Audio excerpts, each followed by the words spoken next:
നമസ്കാരം. SV ജേണലിലേക്ക് ഒരിക്കൽ കൂടി സ്വാഗതം. ഇപ്പോൾ CJPയുടെ സമരമെല്ലാം കഴിഞ്ഞു. അതിൽ CJPക്കാർ ഉയർത്തിയ വാദങ്ങളും ശരിയായി. പക്ഷേ ഇതിലേറെ രസകരമായ ഒരു കാര്യമുണ്ട്. ഒരു ചിത്രം ഞാനിപ്പോൾ ഇതിൽ കാണിക്കാം. ആ ചിത്രം നിങ്ങൾ കണ്ടു നോക്കുക.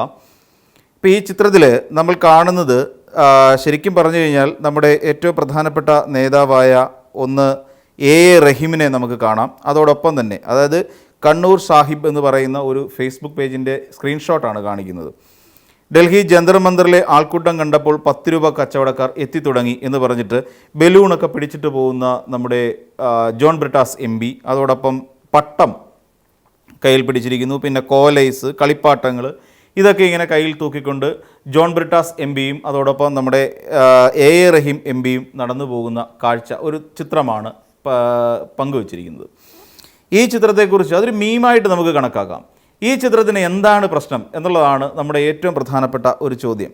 ഈ ഒരു ചിത്രവുമായി ബന്ധപ്പെടുത്തിക്കൊണ്ട് പരിശോധിക്കുമ്പോൾ ഇത് CPMനെ അവഹേളിക്കാൻ വേണ്ടിയിട്ട് CPM അവിടെ ഏത് സമരമുണ്ടായാലും അവിടെ കോലിട്ടിളക്കാൻ ചെല്ലുന്ന ഈ പറയുന്ന ഒരു കച്ചവടക്കാരൻ്റെ മനസ്സോടുകൂടി പോകുന്ന ഒരാൾ എന്ന അർത്ഥത്തിലാവാം.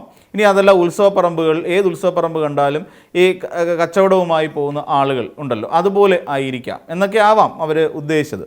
പക്ഷേ നമുക്കറിയാം ജോൺ ബ്രിട്ടാസ് MPയും ഈ A. റഹീം MPയും ഇവർ രണ്ടുപേരും അവിടേക്ക്, അതായത് ആ ജന്തർ മന്ദറിൽ നടക്കുന്ന സമരത്തിലേക്ക് പോയത് ആരെയും പ്രീണിപ്പിക്കാൻ വേണ്ടിയിട്ടായിരുന്നില്ല. ആ സമരത്തെ ഹൈജാക്ക് ചെയ്ത് DYFIയുടെയോ അല്ലെങ്കിൽ CPMൻ്റെയോ പിന്നെ തട്ടകത്തിലേക്കോ അല്ലെങ്കിൽ കീശയിലേക്കോ എടുത്ത് വെക്കാൻ വേണ്ടിയിട്ടായിരുന്നില്ല എന്ന് ഒരുമാതിരിപ്പെട്ടവർക്ക് മനസ്സിലാവും. ഏറെ പരിഹസിക്കപ്പെട്ടതാണ് ഒരുപക്ഷെ A. റഹീം MPയുടെ വാക്കുകൾ. അതായത് അദ്ദേഹത്തിന് ഇംഗ്ലീഷ് അറിയില്ലത്രേ, ഇംഗ്ലീഷിൽ സംസാരിക്കാൻ അറിയില്ല എന്നുള്ളതാണ് അദ്ദേഹത്തിൻ്റെ ഏറ്റവും പ്രധാനപ്പെട്ട ന്യൂനത. പക്ഷേ അവിടെ കൂടിയിരുന്ന CJPയുടെ പ്രവർത്തകരെ നല്ല ഉത്തേജിപ്പിക്കാൻ അദ്ദേഹത്തിൻ്റെ വാക്കുകൾക്ക് അല്ലെങ്കിൽ അദ്ദേഹത്തിൻ്റെ ഇംഗ്ലീഷ് പ്രസംഗങ്ങൾക്ക് കഴിഞ്ഞു എന്നുള്ളത് A. റഹീം എന്ന് പറയുന്ന MPയുടെ ഒരു വലിയ കഴിവ് തന്നെയാണ്. അദ്ദേഹത്തെ ഒരുപക്ഷെ അദ്ദേഹത്തിൻ്റെ ചില ചാനൽ ചർച്ചകളുമൊക്കെ ബന്ധപ്പെട്ടുകൊണ്ട് അദ്ദേഹത്തെ വിലയിരുത്തുന്നതിലല്ല കാര്യം. അദ്ദേഹത്തിൻ്റെ ഉള്ളിൽ എപ്പോഴുമുള്ള ഒരു DYFIക്കാരൻ അല്ലെങ്കിൽ ഒരു CPM രാഷ്ട്രീയ പ്രവർത്തകൻ്റെ എല്ലാ കഴിവുകളും അല്ലെങ്കിൽ ആ ഒരു CPM പ്രവർത്തകൻ്റെ എല്ലാ ഗുണഗണങ്ങളും അദ്ദേഹത്തിൻ്റെ ഉള്ളിലുണ്ട്. ഒരു സമരവീര്യം ഒട്ടും ചോരാതെ കാര്യങ്ങൾ മുന്നോട്ട് കൊണ്ടുപോകാൻ കഴിഞ്ഞിട്ടുണ്ട്. അവിടെ നമുക്കറിയാവുന്ന പോലെ ജോൺ ബ്രിട്ടാസ് MP അവിടെ നിന്നുകൊണ്ട് പ്രതികരിച്ചതും ഒക്കെ നമ്മൾ കണ്ടതാണ്. പിന്നീട് A. റഹീം MP സമരം വിജയിച്ചതിന് ശേഷം ഒരു ചാനൽ ചർച്ചയിൽ ആ മാധ്യമ പ്രവർത്തക A. റഹീം അവിടെ നടത്തിയിട്ടുള്ള പ്രവർത്തനങ്ങളെ ശ്ലാഘിക്കുകയും ചെയ്തു. അതോടൊപ്പം തന്നെ ആ ചാനൽ ചർച്ചയിൽ തന്നെ CJPയുടെ ഒരു നേതാവ് കൂടി ഉണ്ടായിരുന്നു. പക്ഷേ ഈ പറയുന്ന A. റഹീം നടത്തിയ ഇടപെടലുകളെ ഒരു ഘട്ടത്തിൽ പോലും ആ CJP പ്രവർത്തകർ തള്ളി പറഞ്ഞിരുന്നില്ല എന്നുള്ളതാണ് ഏറ്റവും ശ്രദ്ധേയമായ കാര്യം. എന്നാൽ കോൺഗ്രസ് അവിടെ നടത്തിയത് എന്താണ്? കോൺഗ്രസ് അവിടെ നിന്ന് സമരത്തെ ഹൈജാക്ക് ചെയ്ത് തങ്ങളുടേതാക്കി മാറ്റുക എന്നുള്ള ലക്ഷ്യത്തോടു കൂടി തന്നെയല്ലേ അവിടെ പ്രവർത്തിച്ചത്. ഇതാ നമുക്കറിയാം, ഏകദേശം 1 മിനിറ്റ് 39 സെക്കൻഡുള്ള ഒരു വീഡിയോ ഷെയർ ചെയ്ത ഒരാളാണ് MP ഷാഫി പറമ്പിൽ. ഈ ഷാഫി പറമ്പിലിനെ കോൺഗ്രസ് അല്ലെങ്കിൽ രാഹുൽ ഗാന്ധി ഏതോ യാത്ര കഴിഞ്ഞ് മടങ്ങി എത്തിയതിനു ശേഷം ഒരു സമരം നടത്തി അല്ലെങ്കിൽ സമരം പ്ലാൻ ചെയ്ത് നടപ്പിലാക്കി ആ സമയത്ത് രാഹുൽ ഗാന്ധിയെ അറസ്റ്റ് ചെയ്ത ആ മൊമെൻറ്റിലല്ലാതെ നമ്മളാരും ഷാഫി പറമ്പിൽ MPയെ അവിടെ അവർക്ക് ഐക്യദാർഢ്യം പ്രഖ്യാപിക്കുന്നിടത്ത് കണ്ടില്ല. ഈ 1 മിനിറ്റ് 39 സെക്കൻഡ് ദൈർഘ്യമുള്ള ഒരു വീഡിയോ ഇട്ടതിൻ്റെ അതിന് ടൈറ്റിലായി ഇന്ത്യ ജയിച്ചു, മോദി ഭരണകൂടം തോറ്റു, നമ്മൾ ജയിച്ചു എന്ന് പറയുന്ന ഒരു വാചകം കൊടുത്തിട്ടുണ്ട്. എന്താണ് ഇദ്ദേഹം ഉദ്ദേശിക്കുന്നത്? ആർക്ക് വേണ്ടിയിട്ടാണ് ഇങ്ങനെ ഒരു ഫേസ്ബുക്കിൽ അദ്ദേഹം പോസ്റ്റ് ചെയ്തത്? ഒന്നുകിൽ ആത്മാർത്ഥത ഉണ്ടാവണം. ആത്മാർത്ഥത ഉണ്ടാവുകയാണെന്നുണ്ടെങ്കിൽ ഈ പറയുന്ന സമരമുഖത്ത് അല്ലെങ്കിൽ ഇവർ നടത്തിയ ആ സമരത്തിൽ ഉടനീളം ഷാഫി പറമ്പിൽ എന്ന് പറയുന്ന ഒരു നേതാവിൻ്റെ ഒരു MPയുടെ സാന്നിധ്യം അവിടെ ഉണ്ടാകണം. യുവാവല്ലേ, ചെറുപ്പമല്ലേ, എന്തുകൊണ്ട് അത് ചെയ്തില്ല? അത് ചെയ്യുകയേയില്ല. അത് അവരുടെ ഇരട്ടത്താപ്പാണ്. കോൺഗ്രസിൻ്റെ സംഘപരിവാറിൻ്റെ നയങ്ങളോട് കൂടി പൊരുത്തപ്പെട്ടു പോകുന്ന ഒരു സമീപനം പുലർത്തുന്ന കോൺഗ്രസിൻ്റെ ഇരട്ടത്താപ്പിൻ്റെ മുഖമാണ് നമ്മളവിടെ കാണുന്നത് എന്ന് പച്ചയ്ക്ക് പറയേണ്ടി വരുമെന്നേ. അപ്പോൾ അങ്ങനെ നമ്മൾ പരിശോധിക്കുമ്പോഴും അവിടെ കോൺഗ്രസ്സുകാരൊന്നും ചെയ്തിട്ടില്ല. അതേസമയം ഈ സമരമുഖത്തുണ്ടായിരുന്ന A. റഹീമിനെയും അതോടൊപ്പം ജോൺ ബ്രിട്ടാസ് MPയെയും പരമപുച്ഛത്തോടുകൂടി ഈ രീതിയിൽ പോർട്രേറ്റ് ചെയ്യാൻ വേണ്ടി മാത്രമാണ് അവർ ശ്രമിച്ചത് എന്ന് നമുക്ക് പറയേണ്ടി വരില്ലേ കോൺഗ്രസ്സുകാരെ? വേറെ ഏതെങ്കിലും മുസ്ലിം ലീഗിൽപ്പെട്ട ഏതെങ്കിലും ഒരു നേതാവിനെ നമ്മളവിടെ ഈ സമരമുഖത്ത് നേരത്തെ കണ്ടിരുന്നോ? ഇല്ല. അതേസമയം ഇതിനെ ഹൈജാക്ക് ചെയ്തെടുക്കാൻ ഈ പറയുന്ന കോൺഗ്രസിൽ നിന്നുള്ള എല്ലാ MPമാരും സുസജ്ജരായി സന്നദ്ധരായി അവിടെ ഉണ്ടായിരുന്നു എന്നുള്ളതല്ലേ. അവർക്കെല്ലാം പ്രശ്നം A. റഹീമിൻ്റെ അദ്ദേഹം നടത്തുന്ന പ്രസംഗത്തോടുള്ള എതിർപ്പാണ് എന്നുള്ളതാണ്. അല്ലെങ്കിൽ അദ്ദേഹത്തിന് ഇംഗ്ലീഷ് അറിയില്ല എന്നുള്ള ഒരു കോമഡിയാണ് എല്ലാവർക്കും ഇഷ്ടം. ഇനി PRS ഇന്ത്യയുടെ ഒരു പാർലമെൻ്ററി ട്രാക്കർ ഉപയോഗിച്ച് പരിശോധിക്കുമ്പോൾ നമ്മൾ ഇനിയിപ്പം റഹീമിനെ നമുക്കൊന്ന് മനസ്സിലാക്കി നോക്കാം. നമ്മൾ പലപ്പോഴും കണ്ടിട്ടുള്ളത്, പലപ്പോഴും ജോൺ ബ്രിട്ടാസ് MP അവിടെ നിന്നിട്ട് കത്തിക്കയറുന്ന കാഴ്ച നമ്മൾ കണ്ടിട്ടുണ്ട്. ജഗദീപ് ധൻഖർ പിന്നെ നിർത്തു സമയമായി എന്ന് പോലും ജോൺ ബ്രിട്ടാസിനോട് പറയാതെ ആ ജോൺ ബ്രിട്ടാസിൻ്റെ പ്രസംഗത്തെ ആസ്വദിച്ചുകൊണ്ടിരിക്കുന്ന ഒരു സമീപനവും നമ്മൾ കണ്ടിട്ടുണ്ട് രാജ്യസഭയിൽ വെച്ചിട്ട്. എന്നാൽ ഇവിടെ ഇദ്ദേഹത്തെ നമ്മളൊന്ന് പരിശോധിച്ച് നോക്കിക്കോളൂ.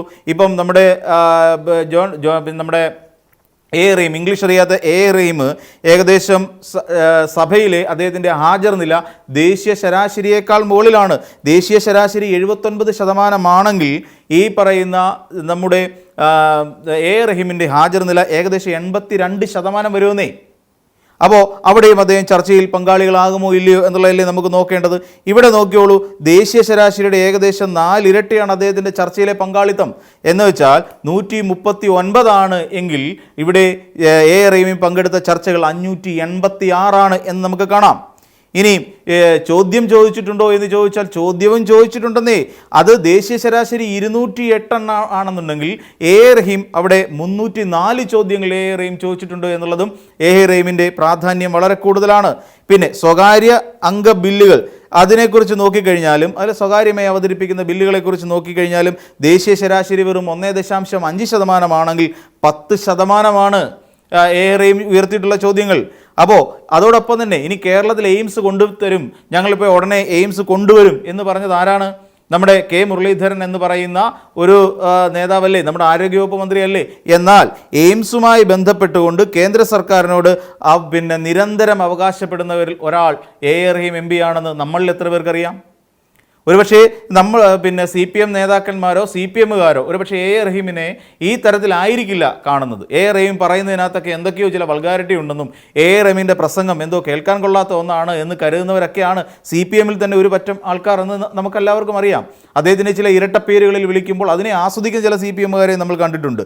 പിന്നെ മറ്റൊരു കാര്യം കൊണ്ട് ഗിഗ് തൊഴിലാളി, അതായത് സ്വിഗ്ഗി, സൊമാറ്റോ, അപ്പോൾ ഈ പ്ലാറ്റ്ഫോമിൽ അവിടുത്തെ തൊഴിലാളികൾ അവർക്ക് വേണ്ടിയിട്ടുള്ള സാമൂഹ്യ സുരക്ഷയെക്കുറിച്ചും തൊഴിലവകാശങ്ങളെയും കുറിച്ചും സഭയിൽ ഉന്നയിക്കാൻ കഴിഞ്ഞിട്ടുള്ള ഒരു പിന്നെ ആദ്യമായി ആ വിഷയങ്ങൾ ഉയർത്തിക്കൊണ്ടുവന്ന ഒരു നേതാവിൻ്റെ പേര് റഹീം എന്നായിരുന്നു.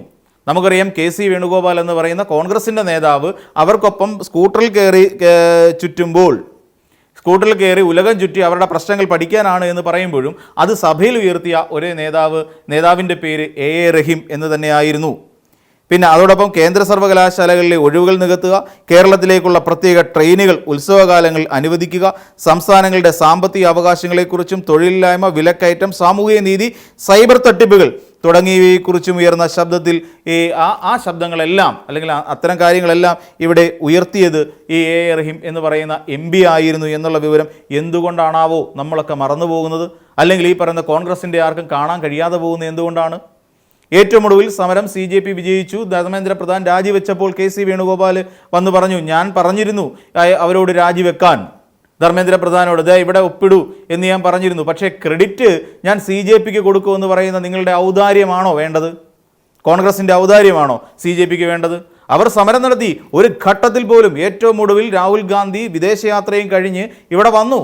ഇനി നിങ്ങൾ ഉദ്ദേശിക്കുന്ന പിന്നെ റഹീമിൻ്റെ ക്വാളിറ്റി ഈ പട്ടായയിൽ ടൂർ പോവുകയും അതോടൊപ്പം ജർമ്മനി പോയിട്ട് BMW ബൈക്ക് ഓടിക്കുന്നതുമാണെങ്കിൽ അങ്ങനെയുള്ള ക്രെഡിറ്റ് വേണ്ടെന്ന് റഹീം എന്ന് പറയുന്ന നേതാവിന്. അദ്ദേഹം ഇവിടെ നടത്തിയിട്ടുള്ള പരിശ്രമങ്ങളെക്കുറിച്ചും സഭയിൽ അദ്ദേഹം ഉന്നയിച്ചിട്ടുള്ള അദ്ദേഹത്തിൻ്റെ ക്വാളിറ്റിയെക്കുറിച്ചും സഭയിൽ അദ്ദേഹം നടത്തിയിട്ടുള്ള പ്രകടനങ്ങളെക്കുറിച്ചും മാത്രമുള്ള ഡീറ്റെയിൽ ആണ് ഈ പറഞ്ഞത്. അപ്പോൾ അങ്ങനെയുള്ള ആ സമരത്തിൻ്റെ തുടക്കം മുതൽ ഒടുക്കം വരെ ഈ CJPയിലെ കുട്ടികൾക്കൊപ്പം ജെൻസിക്കൊപ്പം നിന്ന 2 നേതാക്കന്മാരാണ് ഈ പറയുന്ന ജോൺ ബ്രിട്ടാസ് MPയും അതോടൊപ്പം നമ്മുടെ റഹീം MPയും. അവരെ ഈ രീതിയിൽ പോർട്രേറ്റ് ചെയ്തുകൊണ്ട് അവർ നടത്തിയിട്ടുള്ള പരിശ്രമങ്ങളെ ഒരിക്കലും ഇല്ലാതാക്കാം എന്ന് നിങ്ങൾ കരുതരുത്. കാര്യം അവരെല്ലാവരും CPMൻ്റെ നേതാക്കന്മാരാണ്. അവർക്ക് അവരുടേതായ സമരവീര്യമുണ്ട്. എവിടെയെങ്കിലും ഒരു സമരം കാണുമ്പോൾ അത് അവകാശ സമരമാണെങ്കിൽ അതിൽ ഇടപെടുക തന്നെ ചെയ്യും. ഓരോ SFIക്കാരനും DYFIക്കാരനും CPMകാരനും അതവരുടെ ശീലമാണെന്നേ. വർഗസമരങ്ങൾ തന്നെ അല്ലെങ്കിൽ വർഗസമരങ്ങളിലൂടെ ഉള്ളുറച്ചുപോയ ഒരു വിഭാഗം ആൾക്കാരാണ് CPM എന്ന് പറയുന്ന പാർട്ടിയിലുള്ളത്. അത് എന്നും എപ്പോഴും എന്നും എങ്ങനെ തന്നെ ആയിരിക്കും. നമുക്കറിയാം ഇവിടെ ഓരോ സഖാക്കന്മാർ അവർ ഈ നാടിനോട് വിട പറയുന്ന സമയത്തും ഇവിടുത്തെ CPMകാർ വിളിക്കുന്നൊരു മുദ്രാവാക്യമുണ്ട്. ഇല്ല മരിക്കുന്നില്ല, ജീവിക്കുന്നു ഞങ്ങളിലൂടെ. അതുതന്നെയാണ് നടക്കുന്നത്. ആ കഴിഞ്ഞുപോയ കാലഘട്ടത്തിൽ ഞങ്ങളെ ആകെ അല്ലെങ്കിൽ നമ്മളെ ആകെ നയിച്ച ആ സഖാക്കന്മാരെ ഓർത്തുകൊണ്ട് അവരുടെ ജീവസുറ്റ അവരുടെ ഓർമ്മകൾക്ക് മുൻപിലാണ് ഇന്ന് ഓരോ സഖാവും അവരവരുടെ ഉള്ളം കെട്ടിപ്പടുക്കുന്നത്. അതുകൊണ്ട് തന്നെ ഒരു സമരവീര്യം ഉൾക്കൊണ്ട് നിൽക്കുന്ന ഒരു സഖാവിനെയും അങ്ങനെ പരാജയപ്പെടുത്തി കളയുക എന്ന് പറഞ്ഞാൽ അത്ര സാധ്യമല്ല. അതാരും CPM എന്ന് പറയുന്ന ഒരു രാഷ്ട്രീയ പാർട്ടി ഒരാളുടെയും സമരം ഹൈജാക്ക് ചെയ്തിട്ടില്ല. അങ്ങനെ ഹൈജാക്ക് ചെയ്തിട്ടുണ്ടെങ്കിൽ ആ പാർട്ടിയുടെ പേര് കോൺഗ്രസ് എന്നാണ് എന്ന് ബാക്കിയുള്ളവർ ഉറപ്പിച്ച് വിശ്വസിക്കുക. കാരണം നിങ്ങൾ ചെയ്തതിൻ്റെ ഫലം മാത്രം നിങ്ങൾ എടുക്കുക എന്ന് മാത്രമേ പറയാനുള്ളൂ. ഇവിടെ വന്നു നിന്നുകൊണ്ട് CJPക്കാരുടെ സമരമാണ്, അതിൻ്റെ ക്രെഡിറ്റ് പൂർണ്ണമായി അവർക്ക് കൊടുക്കുന്നു എന്ന് പറഞ്ഞുകൊണ്ടുള്ള ഔദാര്യതയായിരുന്നില്ല ഈ A റഹീം MPയും അതോടൊപ്പം ജോൺ ബ്രിട്ടാസ് MPയും സ്വീകരിച്ചത് എന്ന് മാത്രം പറഞ്ഞുകൊണ്ട് ഈ വീഡിയോ അവസാനിപ്പിക്കുന്നു. മറ്റൊരു വീഡിയോയുമായി നമുക്ക് വീണ്ടും കാണാം.